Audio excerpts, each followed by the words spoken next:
Oh, Mr. Olatubosun, I was just going to ask you, you're suggesting that General Buhari, retired General Buhari, negotiate or take up the mantle being offered by Boko Haram. Do you see any risk in this for him? Well, he may be counting his political risk that he may be labeled as a terrorist. That is a potential risk. But another thing you need to do is that he will now need to look at his own personal ambition and the safety and the harmony of the people, 160 million people that he said he wants to live, and make a judgment.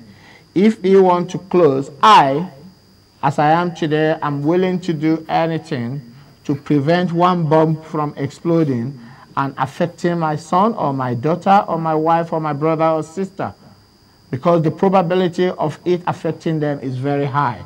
I pray it will not be so. You made a statement earlier. Anything I can do to prevent it. You made a statement. You said that it's a personal risk. The risk he runs is that of being labeled a terrorist.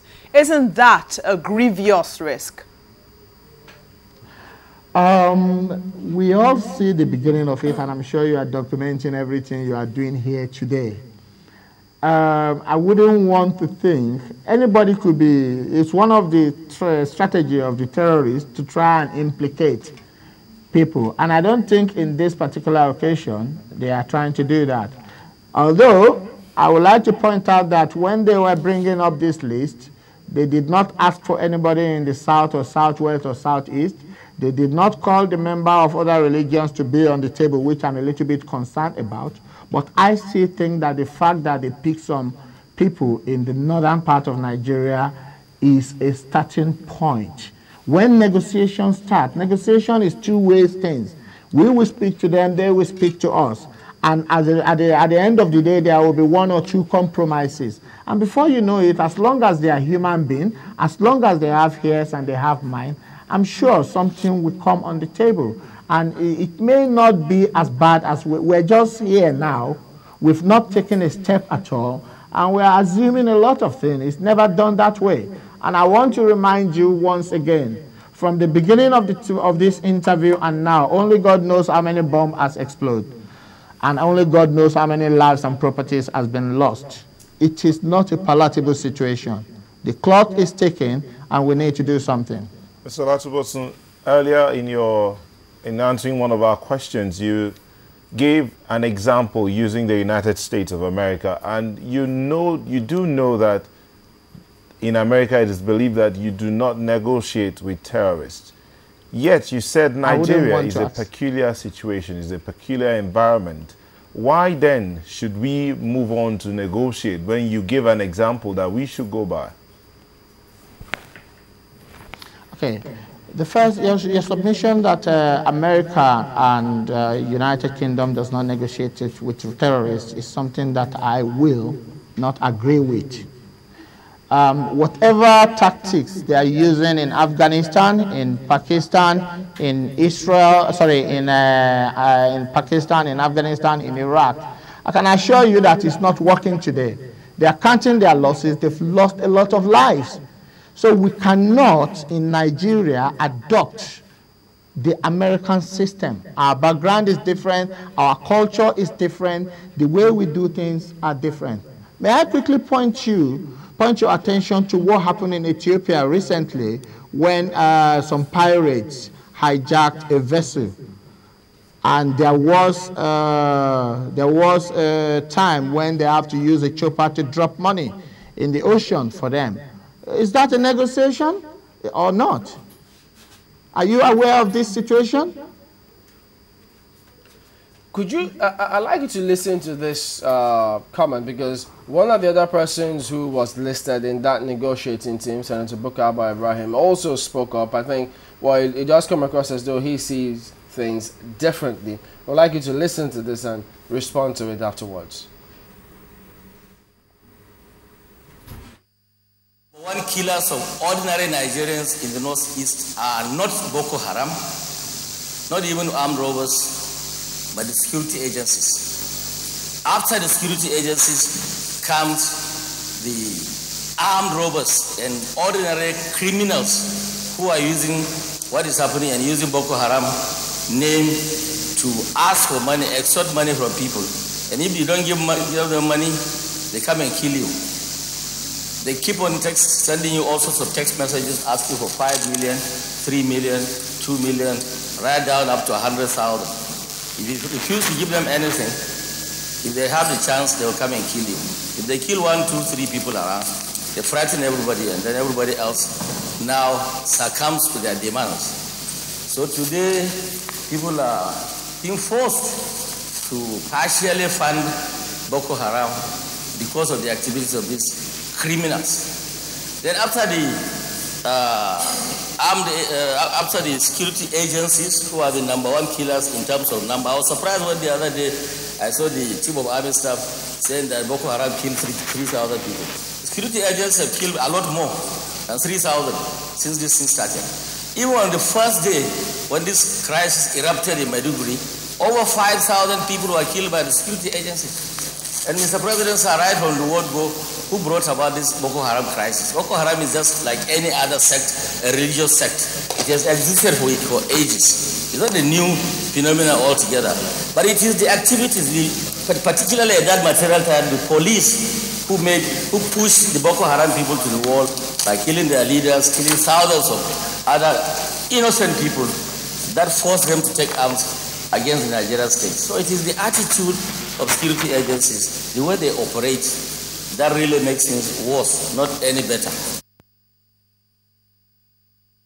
But that's one of the persons who was also listed in that group. What do you think about what he just said? Unfortunately, I couldn't make anything out of it because the audio is very, very bad. But if you can just tell me in a short sentence the point you are trying to pick, then maybe I can respond. Well, that's interesting. All through, you didn't make anything out of it, but part of what he said was that security agencies are the ones who kill much more people than the so-called allegations against Boko Haram. He says that. I totally disagree with him on that. He has not been able to come up with any evidence of that. But I would like to point this to you as a security person, that every time a bullet comes out of the barrel of a gun in an hostile situation or in an operation, we cannot rule out what we call collateral damages. It is a mistake that can be made by human beings. Security agent does make mistakes. I agree with you. It happens all over the world. Do you know that on the day of 9/11, the last plane that was going to hit Pentagon was actually meant to be blown off the air by the Air Force, by the U.S. Air Force. But unfortunately, the decision was not made on time, and at the end of the day, it went to hit the place. What will you call that? If at the end of if that operation was successful, will you say security agents are killing more people? Sometimes it will happen when you are. It is easy for us to sit down here and try and analyze what happened on the field of operation. But on the field of operation is a different ball game. There's going to be there's likelihood of collateral damages is likely to happen. And it's not only them, there is a lot of other issues in Nigeria. Road accidents also kill more people than Boko Haram. Health situation that has not been under control kills more people. Flooding kills more people. Natural disaster kills more people. So the prevention of loss of life with other things that are militating against us across the globe is something that is beyond our control. And the issue of security agents killing more people than Boko Haram is something that could be looked into. But don't forget, every personnel you see wearing a uniform and carrying an arm is also a human being. He's expected back at home by his father, mother, wife, children, and sometimes some decision that you have to make out there could lead to a mistake. I'm not ruling that out. And I can assure you that both the police, the SSS, and everybody do understand this as well, and they take necessary action where possible. But that the wrong bullet, a bullet will not hit the wrong person in an operation is not something that I can assure you of. And I'm sure both U.S. Army, United Kingdom Army, MI5, MI6, CIA, all of them will tell you the same thing, that sometimes mistakes do occur. Let me come in here. Something you've stated your strong belief in the power of negotiations, but something also arises here, the issue of responsibility when negotiations fail. Do you think that the federal government will be willing to take up responsibility, assuming the proposed negotiations now fail? Okay. Negotiation does have a process. It's not just a situation whereby I and you will go to a round table and we fly. The first two sentences that we're going to make in the negotiation may mean, let's say for instance, Boko Haram demand that everybody in Nigeria should convert to Islam. Everybody knows that that is not going to be possible. Negotiation has a start and end. It can either end after a long time or it can end immediately for another negotiation to start another day. It's happening in Israel at the moment. Do you know how many times the Palestinian and the Israeli authority has come to a round table and they are not able to they are not able to get something concrete out of that? So it's part of it. We should start it first. Don't let us preempt what is likely to happen there when we are not even there yet. Member of Nigerian public, if they've risen up and they are now trying to use violence as a means of getting their grievances or whatever they want from the government, it's something we have to deal with. We have it in the Niger Delta. Terrorists came up. And we negotiated with them, we came up with amnesty, we came up with a lot of other things, and now we are able to stem that, even though we've not been able to come to the end of it.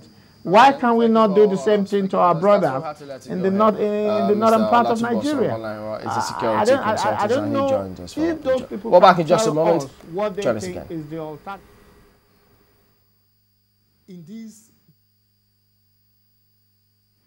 By the time the federal government, I'm not a prophet of doom, but I can say this.